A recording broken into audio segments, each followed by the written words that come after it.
एक बहुत ही खूबसूरत गांव था जिसका नाम था बीरनगर। यहाँ सभी लोग बहुत खुशी खुशी से रहा करते थे।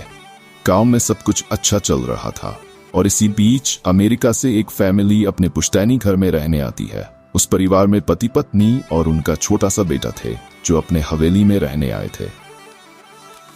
सभी के आते ही गांव वालों में खुशी की लहर दौड़ पड़ी, क्योंकि यह फैमिली कोई और नहीं बल्कि इसी गांव में रहने वाले एक पुराने जमींदार की थी और गांव वाले उनकी बहुत इज्जत करते थे।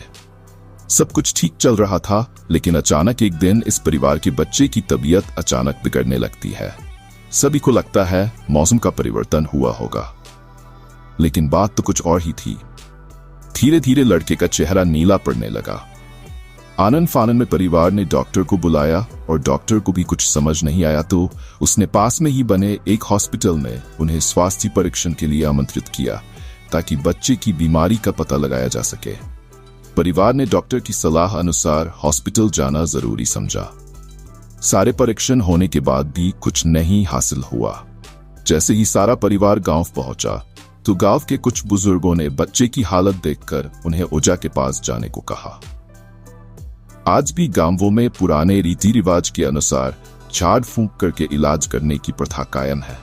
परिवार सभी सदस्य बच्चे के लिए ओझा के पास भी जाने को तैयार हो गए। गांव के पास ही पहाड़ी में एक बाबा रहते थे जो कि काली विद्या में भी माहिर थे। जैसे ही उनके आश्रम की सीढ़ियों में वह बच्चा अपने परिवार के साथ पहुंचा, ओझा जोर जोर से चिल्लाने लगे, तू क्यों आई है? इतने बरसों के बाद भी तेरा बदला शांत नहीं हुआ। ये सब सुनकर बच्चे के माता पिता और गांव वाले दहशत में आ गए। उन्हें समझ नहीं आया कि बाबा को इतना क्रोध क्यों आ रहा है, जबकि उन्हें अभी तक कोई बात बताई नहीं गई। लेकिन बाबा तो काली माया में पारंगत थे, इस वजह से उन्हें रूहानी ताकतों को पहचानना आता था। सभी लोगों ने आश्रम में प्रवेश किया, लेकिन बाबा ने केवल उस बच्चे को पास आने को कहा।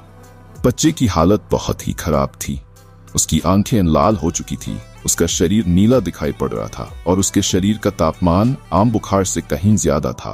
ओझा ने विभूति उठाकर के बच्चे के मुंह पर फेंका। बच्चा जमीन पर लेट गया और जोर जोर से हाथ पैर हिलाने लगा। किसी को कुछ नहीं समझा रहा था कि बाबा की विभूति से क्या चमत्कार हुआ कि बच्चा अपने आप जमीन पर लेटकर ऐसी हरकतें करने लगा। तभी अचानक बच्चा अपने पैर की उंगलियों के बल खड़ा हो जाता है और बहुत ही खूंखार औरत की आवाज में ओझा को उसके पुराने नाम से बुलाया, अरे ओ प्रेमनाथ, मैं तुझे नष्ट कर दूंगी। लड़के का ऐसा स्वर सुनकर उसके माँ बाप घबरा गए। लड़के को इस अवस्था में देखकर उन्हें कुछ समझ नहीं आ रहा था कि ऐसा क्यों हो रहा है। तभी ओझा ने एक मंत्र पढ़कर बच्चे को अपने काबू में किया। सारे गांव वाले ओझा से पूछने लग, बाबा ये सब क्या है? ये बच्चा ऐसा क्यों कर रहा? तभी ओझा ने बताया कि इसके अंदर कोई चुड़ैल आ चुकी है जो कि आज 70 साल पहले चोरी के आरोप में जिंदा जला दी गई थी। उसे ऐसी सजा देने वाले कोई और नहीं बल्कि इसी बच्चे के दादाजी थे और वह चुड़ैल अपना बदला लेने इसलिए आई है क्योंकि वह गर्भवती अवस्था में जिंदा जली थी और उसके कोख में पल रहा मासूम बच्चा भी जल गया। इसी वजह से वह उस वंश बच्चे को भी दर्दनाक मौत देना चाहती है ताकि उसका बदला पूरा हो सके। ये सारी कहानी जानने के बाद उसके परिवार वाले ओझा के सामने गिड़गिड़ाने लगे और अपने बच्चे की जान की भीख मांगने लगे। तभी ओझा ने अपनी घोर तपस्वी शक्ति से मंत्रों के उच्चारण के साथ उस चुड़ैल को मासूम बच्चे से बाहर निकाल दिया और कुछ ही क्षणों में बच्चा सामान्य हालत में आने लगा। सभी को लगा कि सब कुछ हमेशा के लिए ठीक हो गया, लेकिन यह तो एक शुरुआत थी।